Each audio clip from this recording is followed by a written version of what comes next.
10वीं पास बहू। काजल की शादी सुमित के साथ हो गई। काजल के माँ बाप का एक कार एक्सीडेंट में देहांत हो जाने की वजह से उसकी पढ़ाई 9th क्लास के बाद हो नहीं पाई, क्योंकि काजल को उसके मामा जी ने पाल पोस कर बड़ा किया था, लेकिन उसे पढ़ाया लिखाया नहीं। काजल के अच्छे नेचर और उसकी सुंदरता को देखकर सुमित को वो पसंद आ गई और सुमित ने काजल के साथ शादी कर ली। शादी के बाद हमारी बहू भले ही कम पढ़ी लिखी है, लेकिन लाखों में एक है। सही कहती हो। पड़ोस वाले शर्मा जी अपनी बहू से बड़े परेशान हैं। उनकी कोई बात ही नहीं सुनती। अरे लेकिन हमारी काजल, वो तो हमारा खूब कहा मानती है और घर का काम भी कितने अच्छे से करती है। सही कहती है मम्मी। पहले मुझे भी लगता था आजकल के जमाने में सिर्फ 9th क्लास पास लड़की कुछ अजीब लगता है, लेकिन घर उसने कितने अच्छे से संभाल लिया है। अब बेटा, पढ़ाई तो वो अपनी परिस्थितियों की वजह से नहीं कर पाई, लेकिन बाकी काम तो अच्छा ही करती है। अच्छा मम्मी, शाम को मेरे ऑफिस के दोस्त और उसकी वाइफ घर पर आ रहे हैं काजल से मिलने के लिए। अरे ये तो बहुत अच्छी बात है बेटा, लेकर आओ तुम्हारे दोस्तों को। शाम के वक्त काजल, ये मेरा दोस्त अजय है और ये उसकी पत्नी Sonali. Hello Kajal, how are you? Are you working somewhere? माफ करना जी, मैं आपकी बात समझ नहीं पाई। आई एम सॉरी, मैं बस ये पूछना चाह रही थी कि क्या तुम कहीं पर जॉब करती हो या हाउसवाइफ हो? जॉब? आपका मतलब नौकरी ना, लेकिन वो मैं कैसे कर सकती हूँ?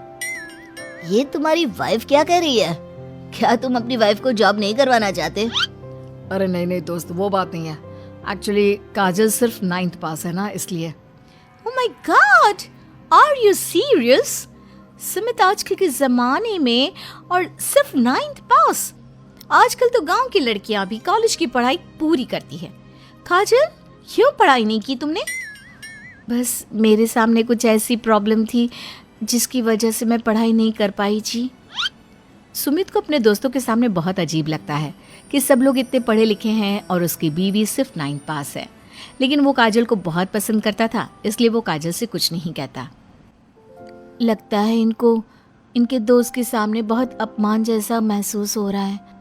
मुझे आगे की पढ़ाई करनी चाहिए, कम से कम 10वीं पास करना तो बहुत ज़रूरी लगता है। अगले दिन मम्मी जी, मुझे आपसे कुछ ज़रूरी बात करनी थी जी। हाँ हाँ बोलो बेटा, क्या बात है? मम्मी जी, दरअसल मैं ना 10वीं क्लास की पढ़ाई करना चाहती हूँ, 10वीं पास करना चाहती हूँ। लेकिन बेटा, अब घर के इतने सारे काम, जिम्मेदारियों के बीच तुम 10वीं की पढ़ाई कैसे करोगी? पापा जी, मेरा बहुत मन है, प्लीज मना मत करिए ना जी। अरे ठीक है बेटा, जैसे तुम्हारी इच्छा। तुम 10वीं का फॉर्म भर दो। काजल दिल खुश होते हुए वहां से चली जाती है। कुछ दिनों के बाद मम्मी, क्या आपने सच में खुश होकर काजल को आगे की पढ़ाई करने की परमिशन दे दी? मेरा मतलब है वो पढ़ाई करेगी तो घर का सारा काम, जिम्मेदारी कौन संभालेगा? अरे देखो बेटा, काजल हमारा इतना ख्याल रखती है, अब उसने हमसे परमिशन मांगी थी तो हम कैसे मना कर देते। और वैसे भी एक बार एग्जाम देने दो, उसका मन रह जाएगा। तुम्हें क्या लगता है अब शादी के बाद 10वीं की परीक्षा पास करना आसान होता है क्या? अरे कुछ हो या ना हो, पर अगर हम मना कर देते तो उसे बुरा लग जाता ना। हाँ, वैसे आपकी बात तो ठीक है। मम्मी पापा, हमें काजल का दिल नहीं तोड़ना चाहिए। अगर कुछ होगा तो ठीक है, नहीं तो कोई बात नहीं। वैसे भी एग्जाम पास करना बहुत मुश्किल सी बात है। 1 महीने के बाद मम्मी जी, मुझे 10वीं का एग्जाम देना था, लेकिन एक प्रॉब्लम है। अरे क्या हुआ बेटा, बताओ मुझे।